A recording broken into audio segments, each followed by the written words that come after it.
Chief justice Pakistan justice Yahya Afridi ने family cases से मुतालिक रिमार्क्स दिए कि घरेलू तनाज़ात में मुआवजों की अदायगी से मुतालिक केसेस सुप्रीम कोर्ट में नहीं आना चाहिए।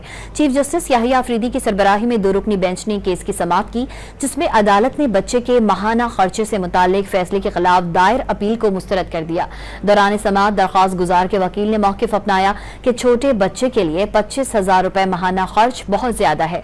इस पर जस्टिस शकील अहमद ने रिमार्क्स दिए कि ये आपका अपना बच्चा है तो 25,000 को ज्यादा नहीं। चीफ जस्टिस ने रिमार्क्स दिए कि घरेलू तनाज़ात में माली मुआवजे से मुतालिक फैसले निचली अदालतों में ही तय होने चाहिए और इन मामलात में सुप्रीम कोर्ट को शामिल नहीं होना चाहिए। उनका कहना था कि जब निचली अदालत रकम तय कर दे तो मामला वहीं खत्म हो जाना चाहिए। सुप्रीम कोर्ट इन रकूमात में मुदाखलत नहीं करेगी। अदालत ने करार दिया कि बच्चे के खर्चे के लिए मुकर्रर करदा 25,000 रुपए माहाना मुनासिब हैं और इस पर एतराज का कोई जवाज नहीं, लिहाजा अपील मुस्तरद की जाती है।